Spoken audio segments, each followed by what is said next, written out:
Hello students, welcome to the online classes presented by AMM public school. आज 8th class, आपकी subject है science और आपकी science की बुक का नाम है प्रोग्रेसिव साइंस। तो हम प्रोग्रेसिव साइंस का चैप्टर नंबर 1 आज पढ़ेंगे। पेज नंबर 5 पर आपका चैप्टर नंबर 1 है जिसका नाम है फूड प्रोडक्शन एंड मैनेजमेंट। तो फूड प्रोडक्शन एंड मैनेजमेंट से हमारा क्या मतलब है कि हमारा जो खाना है, मेन खाना हमारा क्या है, जो फसलों से आता है, चाहे वो दाल हो, चाहे वो अनाज हो या कोई भी चीज हो, फल सब्जी, तो ये सारी चीज हमारी कैसे प्रोड्यूस होती है, फूड प्रोडक्शन कैसे ये प्रोड्यूस हुई, कैसे ये बनी, और मैनेजमेंट यानी कैसे इनकी देखभाल की गई आगे।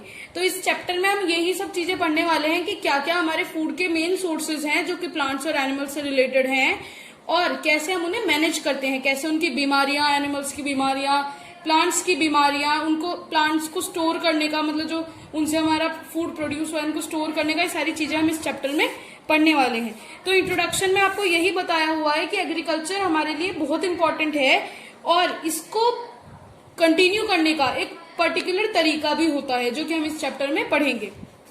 Agricultural practices. अब ये एग्रीकल्चर जो है यानी खेती जो है ये शुरू कब हुई? तो सबसे पहले जब इंसान इस धरती पर आया तो वो था एक food gatherer. Earlier he was a food gatherer, यानी पहले वो फूड इकट्ठा करता था, पेड़ पत्तियों से ये चीजें ली और इनको मतलब प्रोसेस किया या नहीं किया, ऐसी रॉ कच्ची थी तो वो ही खा गया। पहले इंसान इस तरह के हुआ करते थे, लेकिन बाद में man became a food producer. बाद में जो इंसान है वो फूड प्रोड्यूसर बन गया, यानी उसे समझ में आया कि हमें कुछ ही चीजें खानी चाहिए और उन चीजों को उगाना भी चाहिए बार बार, क्योंकि अगर हम बार बार उन्हें खाएंगे तो वो खत्म हो जाएंगी, तो खत्म हो जाएंगी तो हमें उन्हें बाद में प्रोड्यूस भी करना पड़ेगा, उन्हें उगाना भी पड़ेगा। तो उनको उगाने का तरीका, ये सब चीजें एग्रीकल्चरल प्रैक्टिसेस में आती हैं और ये अब हमारे ह्यूमन जो है वो इसको कंटिन्यू करते हैं। तो एग्रीकल्चरल प्रैक्टिस में बहुत सारे स्टेप्स हैं क्रॉप प्रोडक्शन के जो कि चाहिए होते हैं और जो कि स्टेप बाय स्टेप फॉलो किए जाते हैं। क्रॉप प्रोडक्शन यानी कोई भी एक चीज को उगाना अपने खेत में, तो उसके लिए कुछ स्टेप्स यहाँ लिखे हुए हैं जिनको हम फॉलो करते हैं। सबसे पहला स्टेप है प्रिपरेशन ऑफ द सॉइल, यानी मिट्टी को तैयार करना कि वो हमारा जो फसल है उसके लिए तैयार है या नहीं। सेकेंड है सिलेक्शन ऑफ सीड्स, बीज का चुनाव करना कि बीज सही है या नहीं। थर्ड है सोइंग, सोइंग मतलब बोना, बीजों को बोना। मेन्योरिंग, मेन्योरिंग मतलब कि अगर हमारी जो मिट्टी है उसमें इतने न्यूट्रिएंट्स नहीं है कि वो हमारी फसल को पूरी तरीके से न्यूट्रिएंट बना सके, तो हमें अपनी मिट्टी में कुछ खाद भी डालनी पड़ती है, तो उसे हम मेन्योर कहते हैं। फिफ्थ इज वीडिंग, वीडिंग मतलब जो जंगली पौधे हमारी मतलब खेती जो है उस खेत के एरिया में उग जाते हैं, जो जंगली पौधे जो हमें नहीं चाहिए होते हैं, तो उन्हें निकालना। इरिगेशन यानी फसल की सिंचाई करना, सिंचाई का मतलब उसमें पानी देना। क्रॉप प्रोटेक्शन, उस फसल को जब वो बन गई है तो उसे सुरक्षित करना, उसकी सुरक्षा करना, इस crop protection. Harvesting, threshing and winnowing यानी उसको काटना, उसे उसके जो नीचे की जड़ है उन सब चीजों से अलग करना और उसके जो बाहर का कवर है उससे अलग करना, ये सारे प्रोसेसेस है। And last one is storage, यानी उसको एक जगह इस तरीके से रखना कि अब वो खराब ना हो या कोई चीज उस पर अटैक ना कर दे। तो अब हम इन्हें डिटेल में पढ़ेंगे, ये डिटेल में आप अपने आप इसे रीड आउट करेंगे। मैंने आपको जितना एक्सप्लेन कर रही हूँ या जितना कर दिया है वही इसके अंदर दिया हुआ है। तो प्रिपरेशन ऑफ सॉइल का मतलब है कि मिट्टी को इस लायक बनाना कि वो पौधे को उसमें अपने अंदर जगह दे सके, पौधे को उगा सके। तो जब हम मिट्टी को क्या करना होता है, हमें थोड़ा उसे ढीला करना होता है, जिससे कि जब हम मिट्टी में पानी डालें या मिट्टी में बीज बोएं या जो पेड़ की जड़ें हैं वो अंदर जा सके, तो उसके लिए मिट्टी को ढीला करा जाता है और इस ढीले करने को, लूजनिंग ऑफ सॉइल को कहते हैं हम टिलिंग या फिर प्लगिंग। तो आप ये याद रखेंगे, ये हम ट्रैक्टर्स और ये जितने भी इंस्ट्रूमेंट दिए हुए हैं इनकी मदद से कर सकते हैं। आप ये पूरा पैराग्राफ रीड करेंगे, विदाउट रीड करें आप एग्जाम्स में आंसर नहीं दे पाएंगे, तो आपको ही रीड करना है और जितना एक्सप्लेन किया गया है उतना ही इसमें दिया हुआ है। अब फिर मिट्टी को तब हमने ऊपर नीचे कर दिया, उसे लूज कर दिया, उसके बाद उसे एक लेवल में भी लाया जाता है। तो वो लेवल में लाने के लिए हम बहुत सारे इंस्ट्रूमेंट्स यूज करते हैं। तो वो इंस्ट्रूमेंट्स है ये जो प्लैंक्स हैं, ये लेवल में लाने के लिए मिट्टी को यूज किए जाते हैं, आप याद रखेंगे बाय पिक्चर। अब सिलेक्शन ऑफ सीड्स, यानी बीज को देखना है बीज सही है या नहीं। तो हम बीज को चेक करते हैं कि मतलब अगर हमारा बीज सही ही होगा तो ही हमारी फसल अच्छी उगेगी। तो फसल अच्छी उगाने के लिए बीज को चेक करना बहुत जरूरी है। Next is sowing of seed, हमारा जो बीज है उसे बोना। तो बीज को बोने का जो तरीका होता है, जब हम हाथ से बीज को बोते हैं, ये सीड ड्रिल, ये जो आप देख रहे हैं पिक्चर में सीड ड्रिल, इसके द्वारा भी बीज बोया जाता है।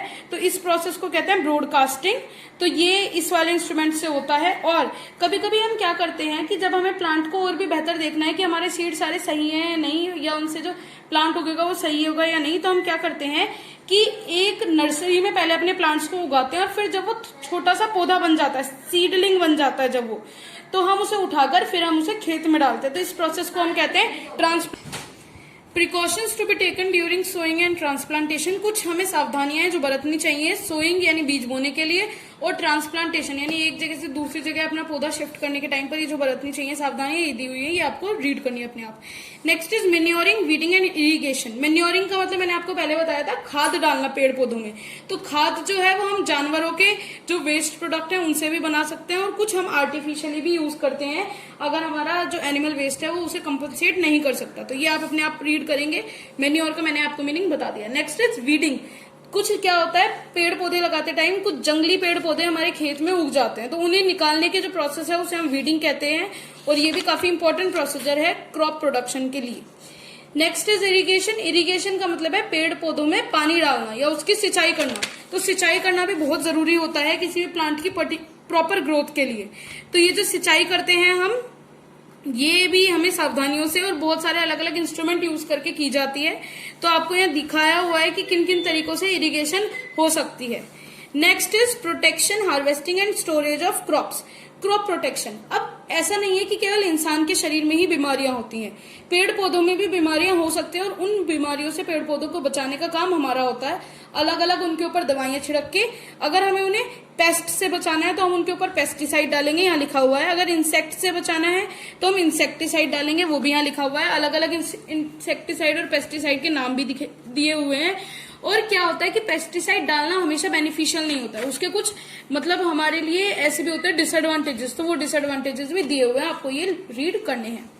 नेक्स्ट इज हार्वेस्टिंग, क्रॉप को काटना, फसल को अब काटने का टाइम आता है जब, तो हमारे इंडिया में मेनली दो तरह की क्रॉप्स होती हैं, खरीफ और रबी क्रॉप्स। तो खरीफ क्रॉप्स जो है वो मॉनसून सीजन जब शुरू होता है तब तो ये बोई जाती है, और मॉनसून सीजन खत्म होते होते यानी सितंबर से अक्टूबर के टाइम तक इन्हें काट लिया जाता है। तो ये तो होती है हमारी खरीफ क्रॉप्स। ये वो होती है जिन्हें ज्यादा पानी चाहिए, क्योंकि मॉनसून में ज्यादा पानी मिलता है बारिश के द्वारा, जैसे कि राइस यानी पैडी जिसे हम कहते हैं। Next is rabi crops. Rabi crops जो है वो विंटर की शुरुआत में, सर्दियों की शुरुआत में बोई जाती है अक्टूबर से दिसंबर के टाइम पर, और इन्हें हम अप्रैल और मार्च के टाइम तक काट लेते हैं, इन्हें ज्यादा पानी की जरूरत नहीं होती। इसका एग्जाम्पल है हमारा वीट, जो गेहूं होता है। तो हम जो क्रॉप काटते हैं वो अलग अलग तरीकों से काट सकते हैं, मतलब मशीनें भी आती हैं, वो आप इस पैराग्राफ में पढ़ेंगे। Next is threshing and winnowing. अब थ्रेशिंग और विनोइंग इसीलिए जरूरी है क्योंकि जो हमारी फसल कटी है उसमें ऐसा नहीं है कि जो सारा हिस्सा है वो हमारे काम का होता है, या सारे हिस्से से ही हम अनाज, पूरा हिस्सा अनाज होता है, लेकिन जो फालतू खाली जो बेकार हिस्सा है उसे हमें हटाना पड़ता है। तो हम थ्रेशिंग और विनोइंग की अलग अलग प्रोसेस है ये, जिनकी मदद से हम उन खराब हिस्सों को निकाल देते हैं। तो ये दोनों आपको थोरली पढ़ने हैं। Next is storage of grain. कभी कभी क्या होता है, हम इस तरीके से गेहूं रखते हैं कि उनमें मॉइस्चर अटैक कर जाते हैं, या फिर कुछ जो मतलब रॉडेंट्स हैं जैसे कि रैट्स और रैबिट्स वो उस पर अटैक कर जाते हैं। तो इस चीज से भी हमें ध्यान रखना है। और इंसेक्ट रेपेलेंट्स मतलब जो इंसेक्ट्स को दूर रखते हैं वो हमें उन पर छिड़कने होते हैं। Next is crop improvement. अब जो हमारी फसल उगी है उसको हमें इंप्रूव करना है अगर, तो वो हम कैसे कर सकते हैं, वो उगाने से पहले ही हमें करना होता है। सबसे पहला तरीका हाइब्रिडाइजेशन। हाइब्रिडाइजेशन में क्या होता है, हमने दो फसल ली, एक फसल अच्छा मतलब एक फसल ज्यादा क्वांटिटी में उगती है और दूसरी में ज्यादा न्यूट्रिएंट होते हैं। तो हम दोनों को अगर इन दोनों के कैरेक्टर्स मिलाने हैं तो हम इन दोनों का फ्यूजन करा देते हैं, इन दोनों की ब्रीडिंग करा देते हैं, जिसे हम कहते हैं हाइब्रिडाइजेशन। और जब ये हाइब्रिडाइजेशन हो जाता है तो एक ही पौधे के अंदर हमारे दोनों कैरेक्टर्स आ जाते हैं और हमारी जो क्रॉप है वो पहले से और भी ज्यादा इंप्रूव हो जाती है। तो ये इंडिया में ही कुछ इंप्रूव्ड जो हमने क्रॉप्स उगाई हैं उनके नाम दिए हुए हैं। वीट की अलग अलग क्रॉप्स के नाम है जो बेहतर है ओरिजिनल क्रॉप से। Next is soil improvement. Soil में भी जैसे हमने पहले पढ़ा, मैन्योर और फर्टिलाइजर डाल के भी सॉइल को इंप्रूव किया जा सकता है, उसकी क्वालिटी बेहतर बनाई जा सकती है। Protection from paste and weeds. Paste मतलब कीड़े और वीड्स मतलब जंगली पौधे। तो हमारी क्रॉप को अगर हमें उसकी यील्ड बेहतर चाहिए, यील्ड का मतलब उसकी क्वांटिटी, जो उसकी हमें मतलब कितना मिल रहा है वो अगर हमें ज्यादा करनी है अमाउंट उसकी, तो हमें उसे कीड़ों से और जंगली पौधों से बचाना होता है।